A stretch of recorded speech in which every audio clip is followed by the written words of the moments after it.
I'm Tom Hicks, and this is Ridin SoCal, and we're back with you for another edition of Ridin SoCal. Today we've got our friend and industry, companion. Yeah, companion. Steve Carpenter, and Steve, we call him Carpy, and Steve is got his own business, and he's kind of an expat, aren't you? Yeah, always be an expat. Hello everybody out there in YouTube land and whoever's watching this on the media.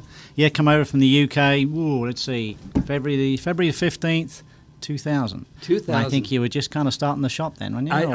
I got the keys to it February, right around the beginning of February, and I opened for business April 1st, 2000. So we have a closeness there straight away from the word go. Yeah, no so kidding. Which is kind of cool. And then from then, I've known you for quite a few years now and bought plenty of motorcycles from you. And I started a motorcycle business, and it's gone from strength to strength. And it's something I wanted to do as a kid, and here I am in the United States and living my dream, to be honest. Well, you know what? I was just going to talk about, we're both living our dreams.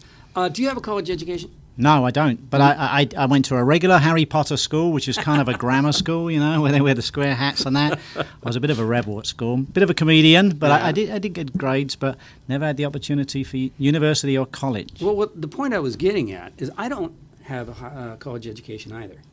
And both of us have reached a point where we own our own businesses, and we're not worried about where the next meal's coming from anyway. This is living the American dream. It is, and I think something out there too for all you viewers out there. I get a lot of emails from young kids saying, "I don't know what to do. I don't get on well with Dad, but I don't want to go to college, and it's too much money." And I understand that point because I didn't want to do any of that. Mm-hmm. But they have an interest in mechanical engineering or motorcycles or whatever. So I always tell people, and if you're watching this now and you're younger and you want to know what to do, there's plenty of courses like the Motorcycle Institute, the MMI absolutely. course. Now, I've had many emails from people, because I've been here 16 years now. Some people just started the course a couple of years after I got into doing blogs on my website years ago, and they went and followed that, and now they're qualified, and then they're like a top mechanic for, say, Harley Davidson or Triumph or somewhere, and now they're living their dreams. So. And there's definite ways of doing it.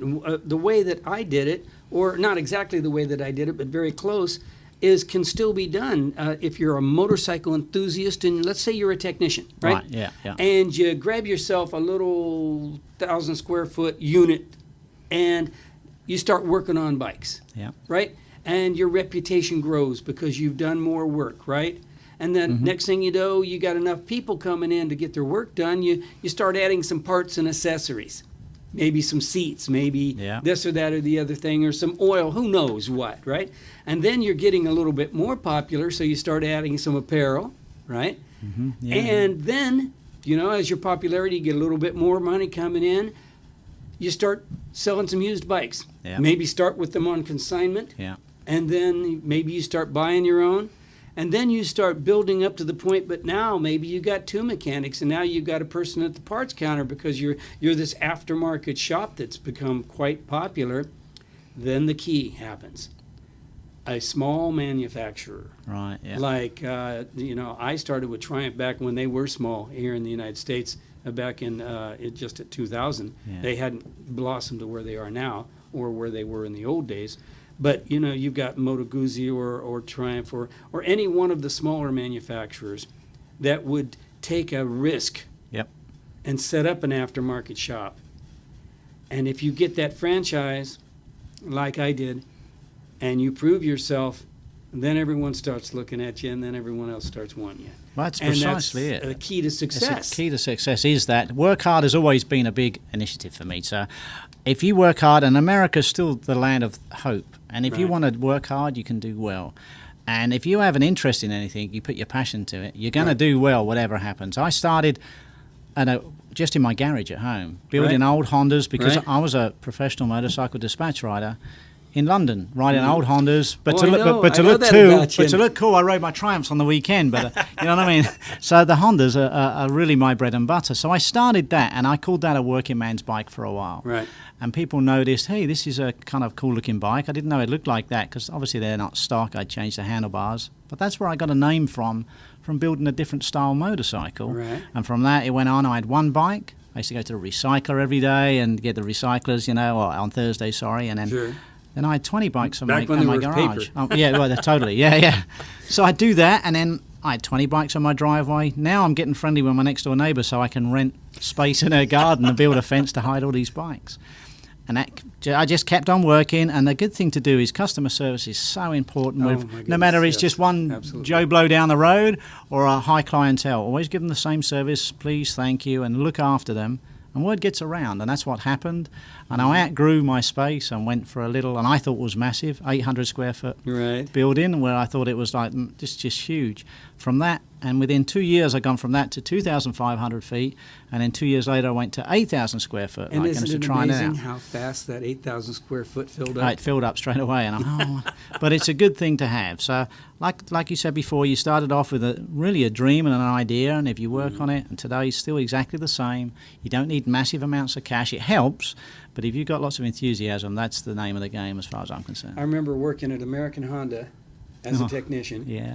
And I would I'd work all day long, and then I'd come home and work on motorcycles until 11 o'clock, and then come back and do it the same day, the same thing the next day. Yeah. I had a wife and a family to support, and I had taken a job at American Honda for half of what I'd been making as a plywood supervisor or warehouse supervisor, right? You know, it's passion.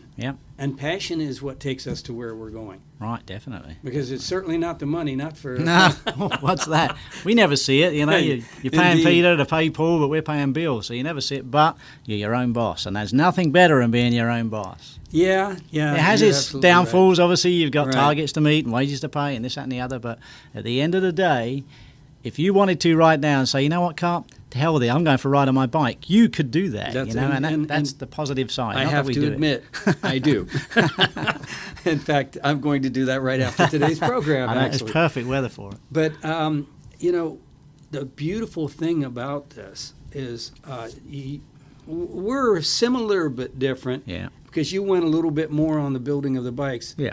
And I went more on the sales of them. Sure. But the bottom line is, you know, we're Facebook friends, and seeing all of the custom bikes that you put out, and I love it because the bikes that you're putting out. My first Honda was a 1972 Honda 750. There you go. And they're very similar to the bikes that you're putting out. The platform of what I first started on. And the only reason I didn't do the Triumphs because they were harder to find. And God bless. Back in those days. Yeah, and God bless Triumph for bringing out the Bonneville and especially the Thruxton, because that's my bread and butter from Great Britain, being from the Ace Cafe era, you know, around there, being from North London. Now there's a whole new style of motorcycle with an old look, but more reliable, because Triumphs are very good, but they were hard to keep maintained unless you were a trained technician. So for me, the Honda's still been good. It's my bread and butter, but my passion being that I am still English, I love to see that name Triumph. It's been around forever, and now young kids are riding around on bikes that I could only dream about when I was a kid. What, isn't that amazing? It's amazing to see. It's totally amazing. We went to a meet last night at Roscoe's, a little place down the road, and a chap, Omar, never met him before, turned up on a brand new Thruxton R, and I'm like, God, that's just amazing for him, his first bike. It's your first bike? Are you kidding me? Awesome to see, but now it's affordable, where before it was very expensive. Motorcycling has really become affordable now, and the accessory side, and that's where I come into it, is so available, where before you'd have to go to swap meets or know certain people. The internet has really changed the life of the motorcyclist. Of everything, but definitely with motorcycles. Yeah. And, you know, the custom bikes that you build, you're right, because, you know, Ford and Chevy, they came out with their Mustang, and and it's wonderful. I love them. Yeah. But that's that same thing with Triumph coming out. And when I'm riding I own a Bonneville, a new one, one of the 1200s. But whenever I ride a Bonneville, one of the fun things that happen is when I'm around a group of people or something, somebody's going to come up and go, "Oh my God, I can't believe the restoration job you've done on that bike. What year is it?" And you kind of look at it and go, 2016. Totally. I get that a lot. And I go, "Oh, you know, did you restore it? Or was that your granddad's?"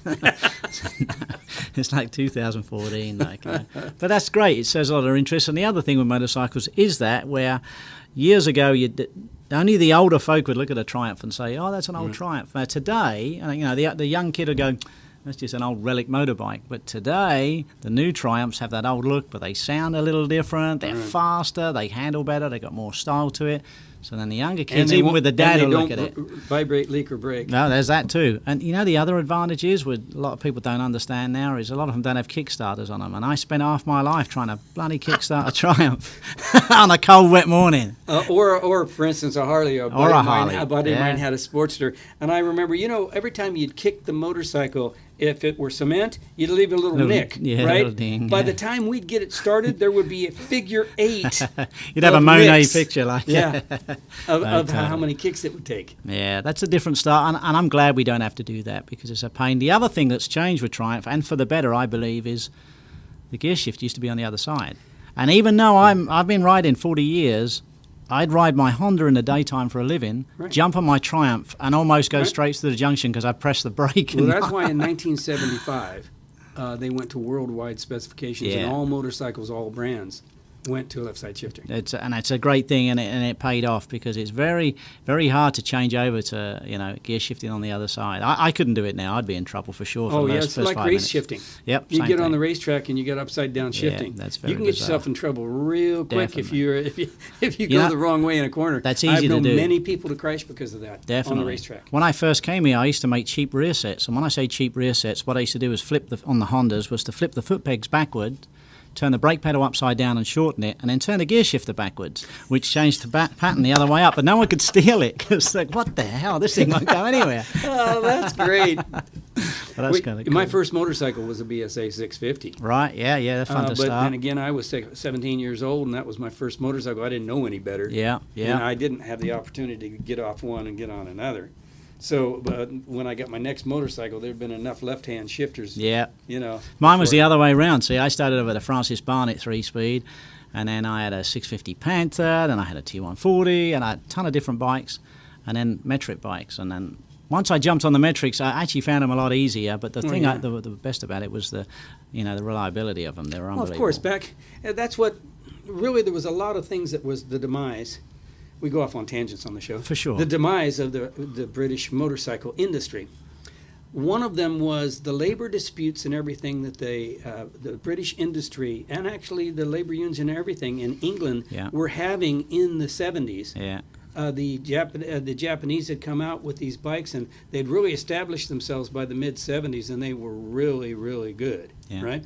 And unfortunately, the British motorcycles didn't keep up with the R&D. They didn't keep up, and then they had all the labor problems. So by the late 70s, the British motorcycle industry was in pretty dire straits. It was. In fact, it was even proven that they were sabotaging bikes coming to America. Yeah, I heard that on the too. production line. And then in 1983, the end of the road for British motorcycle manufacturers is when the British government pulled the subsidies. Yep.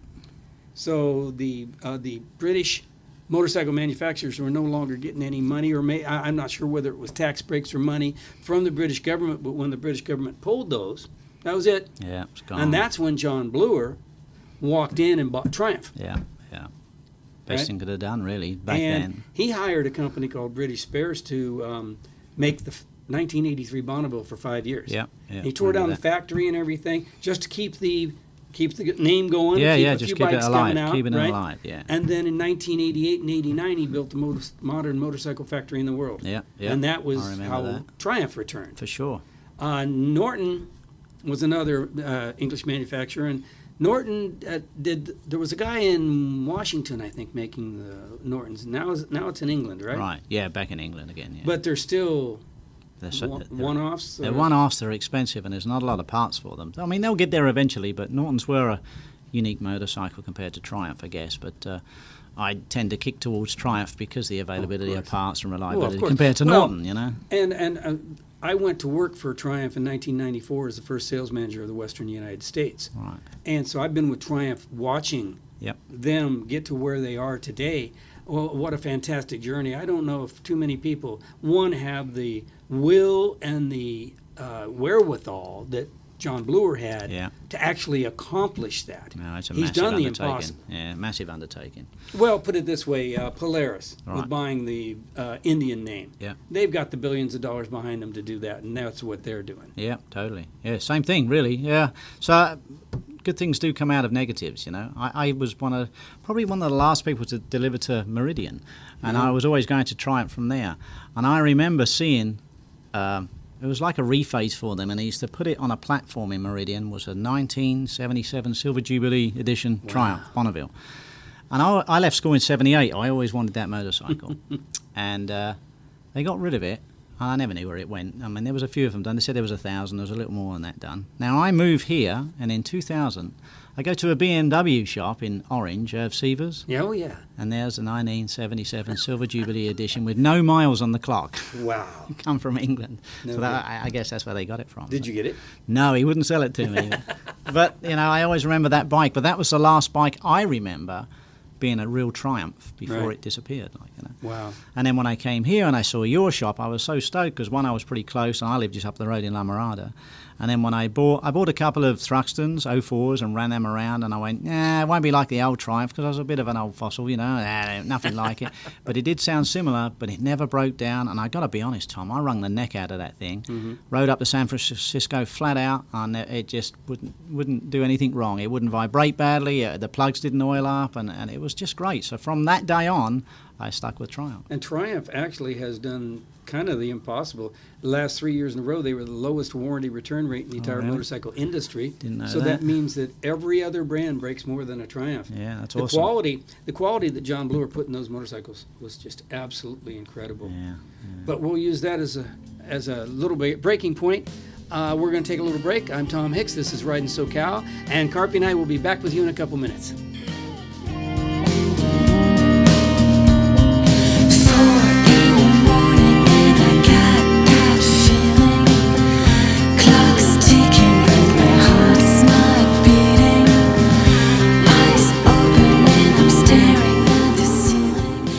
We're back. I'm Tom Hicks, and this is Ridin SoCal, and I'm here with Carpy.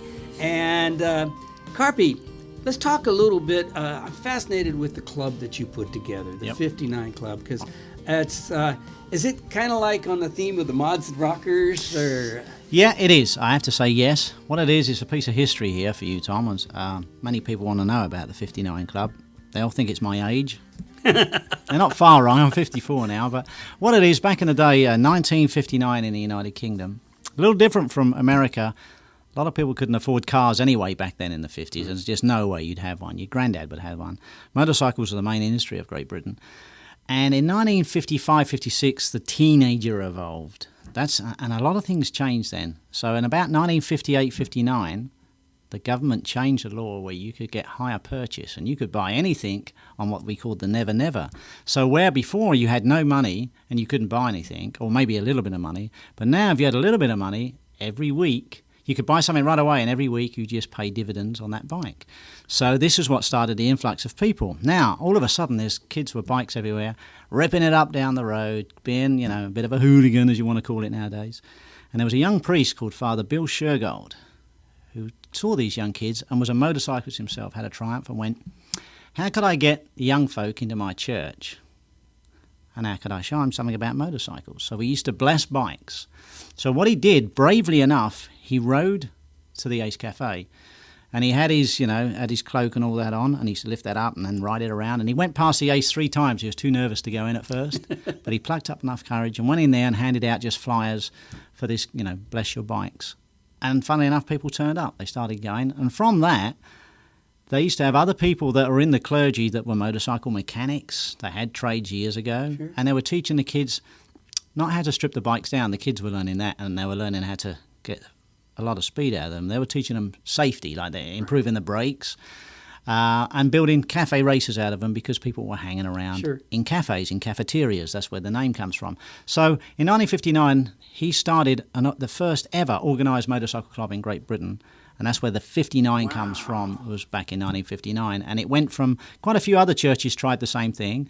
And then from that, it kind of took off. And I think within the first 6 years, there was 2,000 and 10,000 and 20,000. It's just a massive. Big. Yeah, it's just massive. Like getting AMA numbers. Wow. Pretty much. And obviously it's worldwide. And now 55 years later, I'm the president of the Orange County section, which is a great honor for me. Are there any other 59 sections in the United States? All over the States, it's picking up now. The big one and the first one was in San Diego, and that's picking up pretty big. LA's just started a section now, which is good. They're starting to grow now. Wow. And I think Bakersfield has one now. That's so San Diego, LA, Bakersfield is now, the correct me if OC I'm wrong, section. But did I see it that you actually you pledge them just kind of like clubs that have colors? We have have to be voted in. We have a charter, and you have to. Well, it's a little. A little more lax here now. Yeah, not that sort of word because people think of gangs and stuff. But what it is, you have to really adhere to their rules. And our rules is for the first 6 months, you've got to attend every meeting, which really means that you're into what you want to do.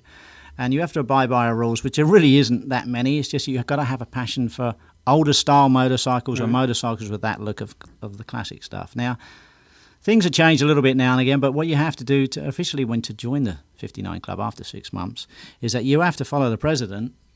And you have to overtake him doing the ton, which is known as 100 mile an hour.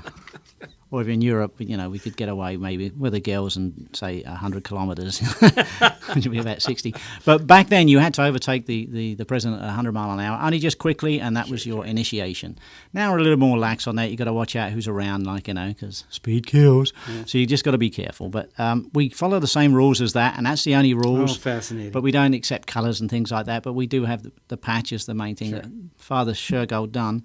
But, we have about 25 members. We meet once a month and we go on rides, but we make them interesting, Oh, I see the pictures. I think it's absolutely fascinating. We go to the, air bases or museums or see what's going on or whatever's we think it's interesting, especially motorcycle museums because there's a lot to see. We all like World War II aircraft, so we'll go to that. We went to San Diego and look at the ships Midway. Down there. Yeah, the Midway and that. Oh, yeah. And that's kind of cool, and I think it's going to be growing and... it just has positive people. The good thing about it now is we have a lot of girl members in there, and I really want to push on females on motorcycles because they've been, pushed under the carpet for too many years. Let's talk a little bit about women in motorcycling. Yeah. When I started, which I'm old, and I started in this industry a long time ago, but back when I started, let's just say back in the 80s, beginning of 80, the 0.1% of women rode. Yeah. Now, crazy. According to current MIC figures, it's closing on 15% and going exponential. Yeah, that's amazing. That's amazing. And we see it here at Southern California Motorcycles. We see it on the sales floor. And women and I have the little story that I always tell about it. Women have finally gotten to the point where, back in our day, a girl would want to ride on the back of a motorcycle because that looks like fun and maybe it's a cute young lad, you know what I mean?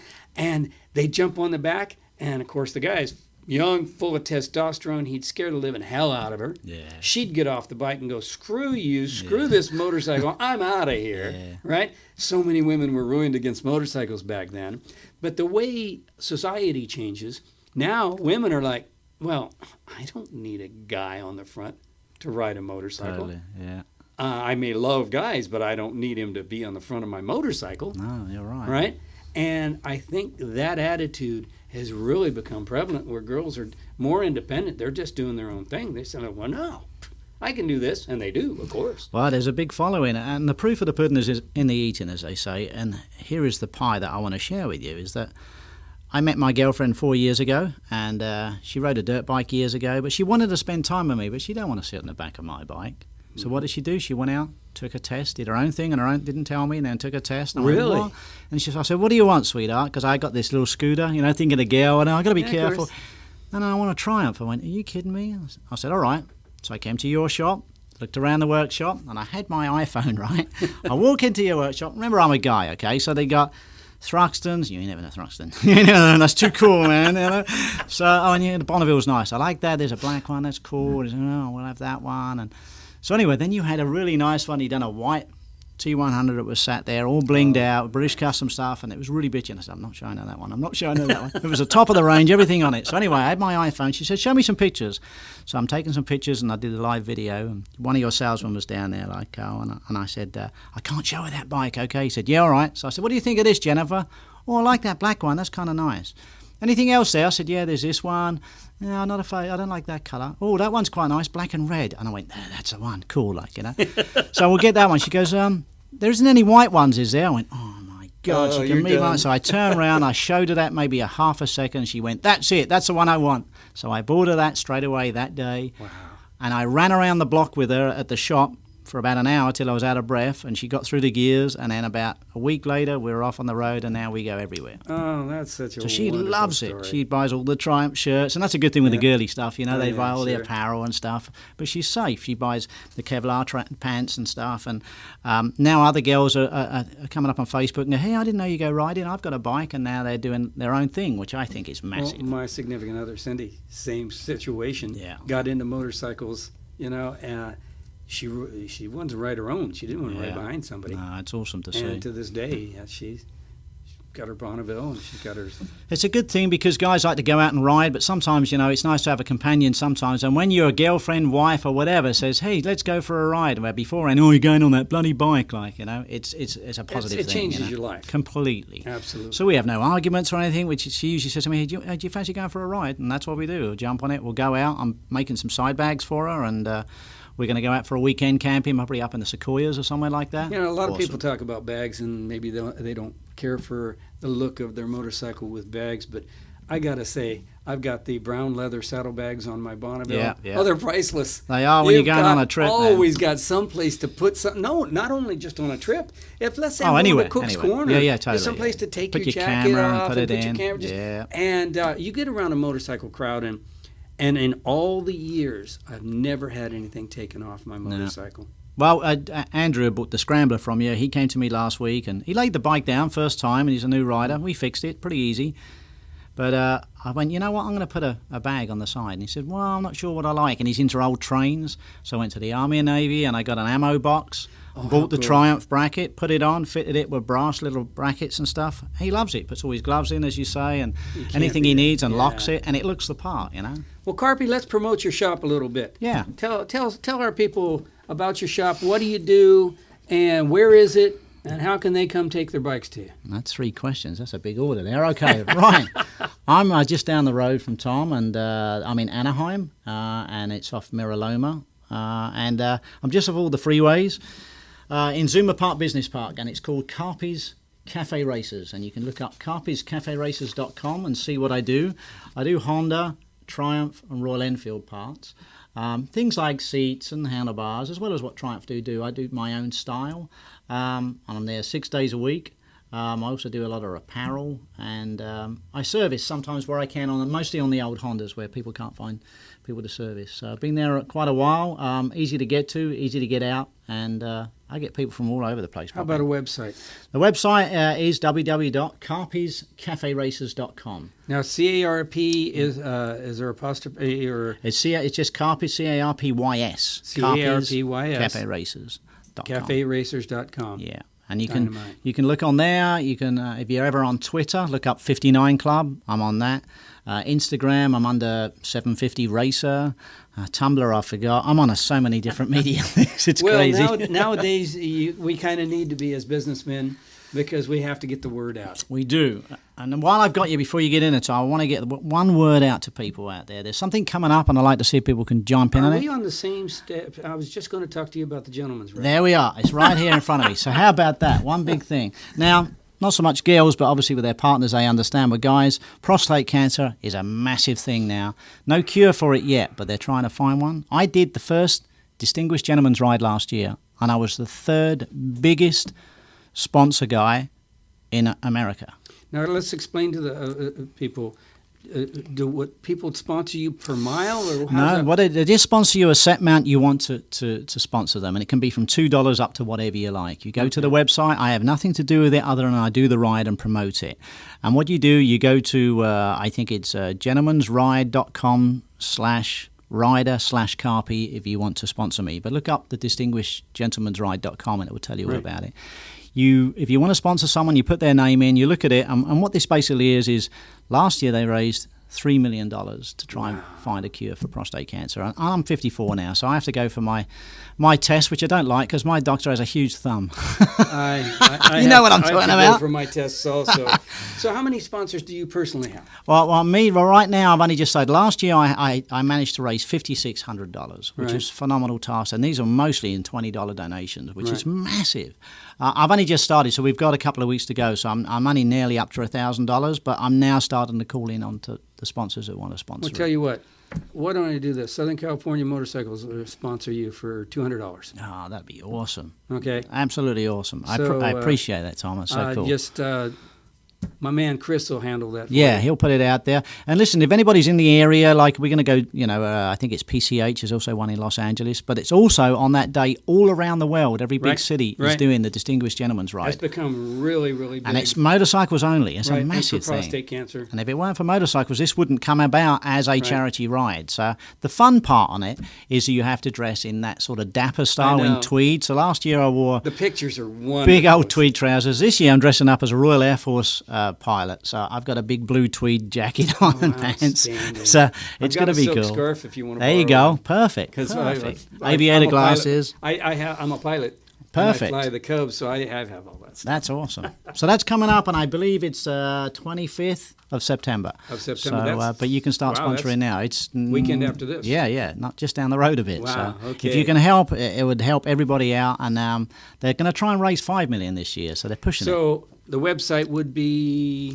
I would say go to distinguishedgentleman'sride.com. Distinguishedgentleman'sride.com. But if you want to sponsor me, you click sponsor, and then you put, I believe it's Distinguished Gentleman's Ride /rider /Carpy, and that will get you straight to my page. Nothing to do with me. You donate whatever you like. You can put your name there and get your name up in, like if you put your name in, your company will come up, or you can be anonymous. But it's a great cause, and I think it's something great for motorcyclists to attend to. Dynamite. Excellent. Well, now we're getting near the end of the program, so we'll talk a little bit about Southern California Motorcycles business. Awesome. First thing, if you want to receive information like the Gentleman's Ride or all the things that are happening around Southern California Motorcycles, go on our website and sign up for our newsletter. We do not sell your email address or anything like this. Very simply, we send out a blog or it's a kind of an email newsletter once a week, and we tell you all about what's happening around Southern California Motorcycles, what's happening with us, what events are coming up, and it's maybe there'll be a motorcycle for sale, but it's not a sales newsletter. So it's just good stuff to read. So if you get a chance, go on SoCalMotorcycles.com and sign up for the newsletter. But with that said about events, we have some events coming up, some really good ones. One, let's see, when is our, the 24th and the 25th, which is the Distinguished Gentleman's Ride. Yep. We will also have our Victory Factory Truck. The Victory Factory Truck, we're sponsoring it here. Southern California Victory is sponsoring it here. It's going to be at Cook's Corner out in Trabuco Canyon. And it's going to be a real big deal. We're going to be doing demo rides at Cook's Corner. And for any of you that know about Cook's Corner, it's a wonderful place to go on a Saturday or Sunday and to just enjoy lots of motorcyclists. It's a real nice ride out there. And we're sponsoring the Victory Truck. So come out and demo ride a Victory. That's on the 24th and 25th of September. Now, also, our biggie is October 22nd. We're having our fall open house, but there's another special thing happening. We have now added Moto Guzzi. Southern California Moto Guzzi grand opening and our fall open house is on October 22nd, and it will be a typical one of our big parties. We'll have music and free food and free raffle and demo rides on not only on all of the Moto Guzzis, but on all of our brands here at Southern California Motorcycles. So it'll just be a great event. Come down just visit, go on the newsletter, go on the website and get signed up for our newsletter. And Carpy, thank you for being here. Tom, as I always say, the pleasure's all yours. Yes, today it has been. I'm Tom Hicks. This is Ridin SoCal, and we'll be back with you next week.